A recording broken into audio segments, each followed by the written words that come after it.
Welcome to Rewatch and Rank. On this channel, we rewatch older TV shows, provide a summary and opinion on the episode before ranking each of the episodes against each other. Today's episode is Bleach, Agent of the Shinigami Arc, Episode 13, Flower and Hollow. The episode in a nutshell is just a brief reminder about what happens within this episode. So we pick up from the previous episode's cliffhanger with Inoue noticing that there happens to be a hollow on the school roof. And she immediately tries to get her friend, including Tatsuki, to leave the area. However, Tatsuki needs to get changed as she was in athletic wear, and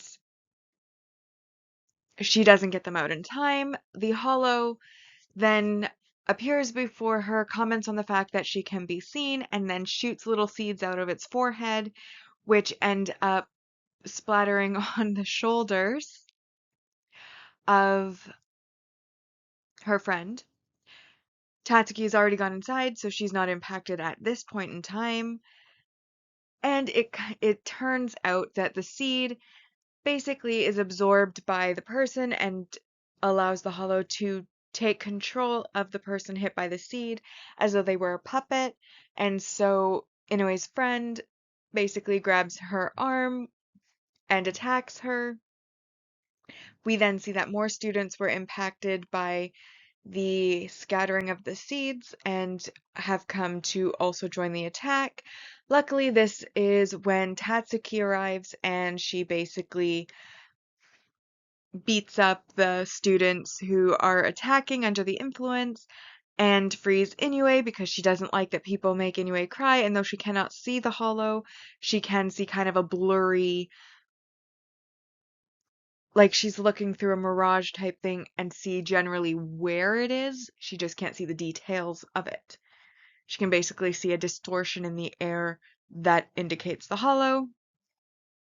She, of course, then fights. She gets hit with multiple seeds and then bites the hollow. And this, of course, pisses off the hollow, who then knocks her down. And not before she does, in fact, end up kicking Inoue, who has run over to her to check on her. Anyways, this makes Inoue angry because she doesn't like that the hollow is being mean to her friend, her best friend, who was the one who helped her when she was being bullied for her hair when she was younger, which we see in a flashback.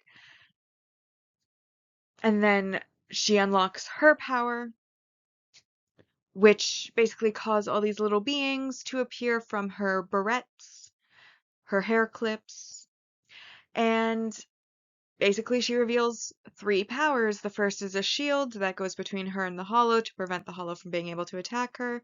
The second is kind of like a healing barrier that allows her to heal Tatsuki. And then the last one is a offensive shield, which basically has the little being going into the hollow and then creating a shield within the hollow that ends up splitting it in half. And this is how she defeats the hollow.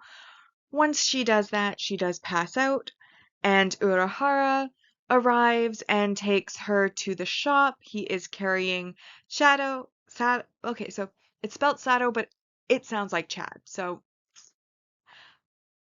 we'll just call him Chad because that is what it sounds like, though it is spelled Sado in all of the online resources. Anyways, he's got Chad from the previous episode. Now we have him bringing Inoue, who is passing out, to his shop.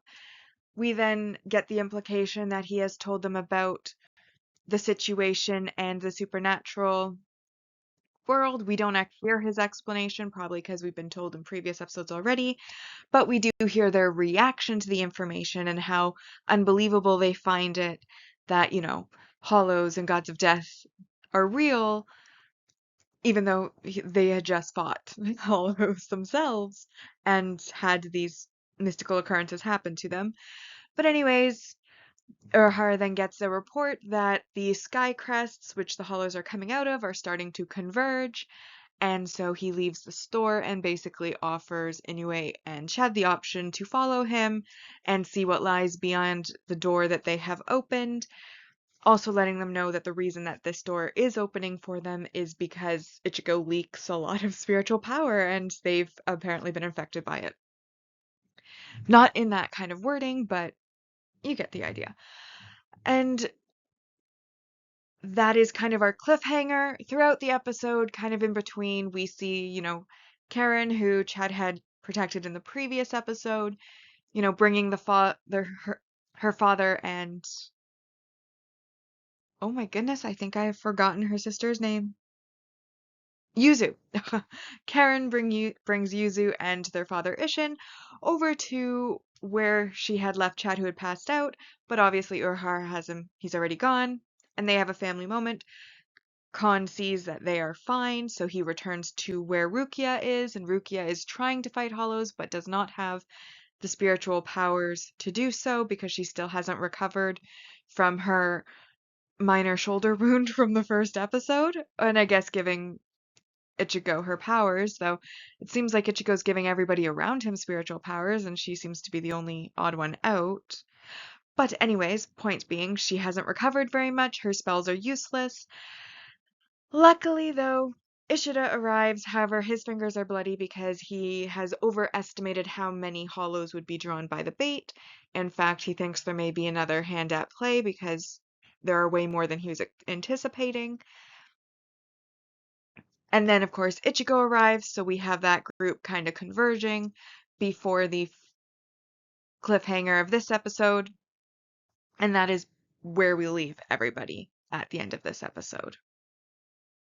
So now that we've been reminded of the details of what happens within this episode, it's time to rank the episode. As always, we rank on two lists. We rank on our mostly objective ranking list, and we rank on our personal ranking list. Oh my gosh. So as always, we start with our mostly objective rank values, and I highlighted the ones I felt applied to this episode. So in this episode, there was obviously multi-arc main character development in abundance. We, of course, got to know that Inoue could see hollows, which we kind of also got in the last episode. We find out that she was bullied in the past over having orangish hair. We then have her earning her power, which even these little beings that she gets say that they were born because of Ichigo, and then of course Urahara also tells her and Chad later that they are in fact getting these powers because they've been influenced by Ichigo's abnormally strong spiritual power. We also learned that Ishida's grudge against the Shinigami isn't just because he was a Quincy, but because something happened to his sensei, which I believe is also a family member, I think grandfather, but we'll confirm that in the future when we actually get that information. That was just going off memory. But anyways, his sensei, basically something's happened to him, we don't know what, but he wants to avenge his sensei, and that is why he has started this competition with Ichigo in order to basically have a battle it out with the death gods by luring the hollows and then having this competition, which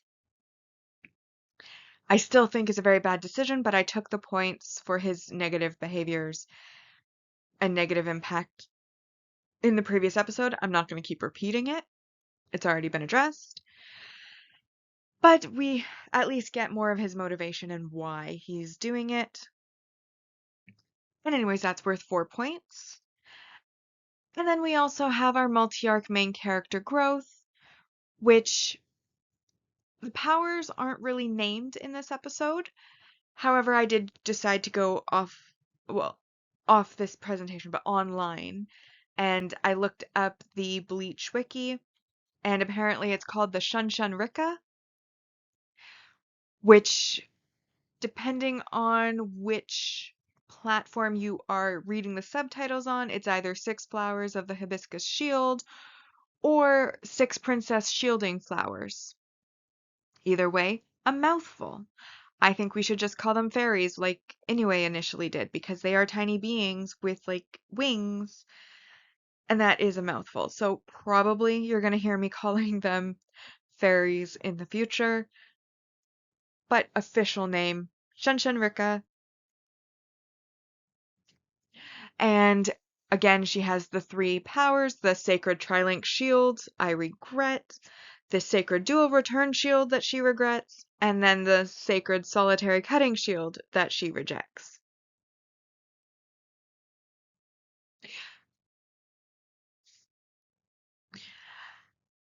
So that really was all that happened. The rest of the episode was kind of setting up for the next episode.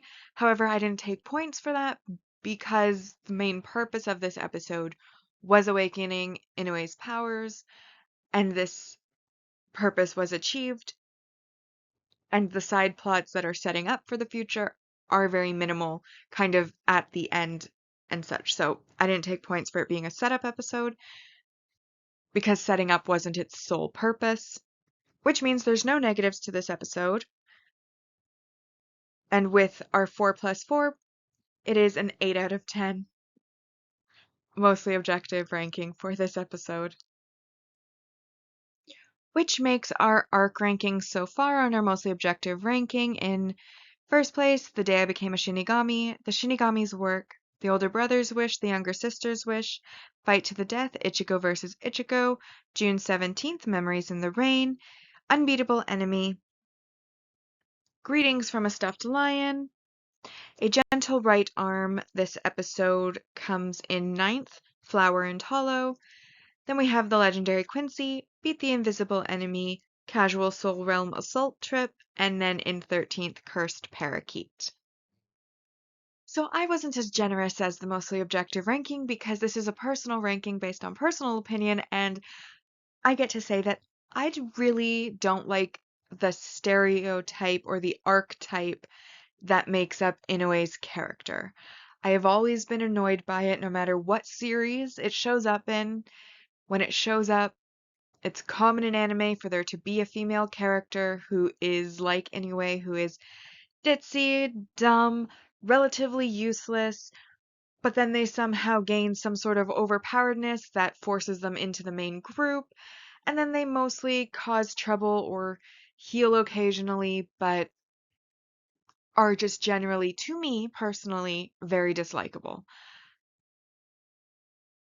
And then they get babied by everyone around them, and everyone around them loves them. And I'm like, why do you love somebody like this? I do not get it. Maybe it's because they're so helpless and weak appearing that, it is supposed to trigger a protective instinct, but for me, it just is annoying. So I do like her powers. So I do like that we get that. Um, I love that there's still so many shoulder wounds. Like, I have watched this series 2, maybe 3 times before this watch through that I'm doing for the sake of these videos. And I have never, never, never, never, never in any of those other ones realized this pattern of like every time there's a wound, it's on the shoulder. Every time. And I have a suspicion it's going to continue. The original author, clearly has a fetish.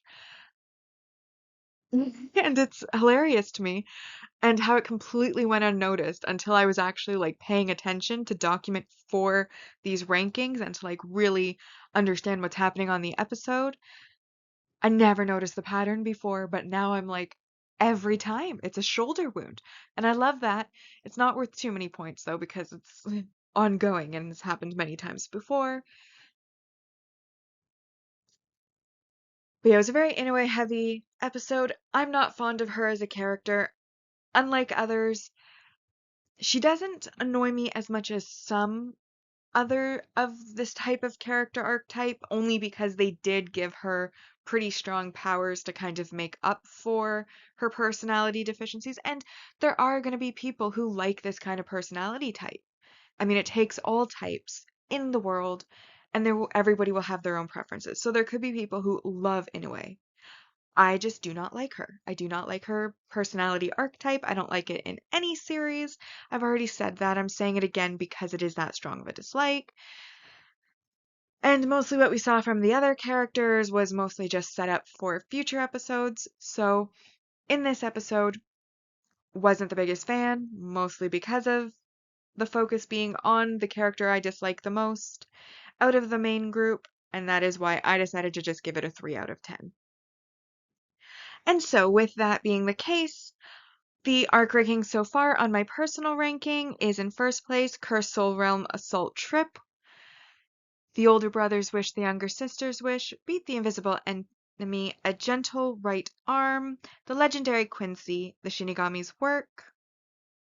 Cursed Parakeet. Unbeatable enemy. June 17th, Memories in the Rain. The day I became a Shinigami. Greetings from a stuffed lion. This episode comes in 12th. Flower and Hollow. And then in last place, Fight to the Death. Ichigo versus Ichigo. And now at last we come to our final segment, which is our series ranking so far, where we are going to be comparing each of the arcs against each other as we go through the series. And so on our mostly objective ranking, we have our Agent of the Shinigami arc, which has so far earned 113 points out of a maximum possible 200. And then on the personal ranking, we have the Agent of the Shinigami arc earning 80 out of 200, which is the possible maximum score. To be fair, though, I know my rankings so far have not been great for this first season. Like, more often than not, I'm on the lower end of rankings. And that is because my favorite arcs throughout the entire series tend to be the ones that take place not in the human world. In the future, when we get to the Shinigami realm and when we get to Hectomundo, those are the arcs that I really, really like and why I love the series so much. This part, not as big of a fan, so it is probably going to rank lower, which is why you see such a large discrepancy between what the objective ranking is and what my personal ranking is, in case anyone was curious. But with that, we've now rewatched and ranked Bleach Agent of the Shinigami Arc, Episode 13, Flower and Hollow. Like and subscribe if you'd like to, and I'll see you in the next episode.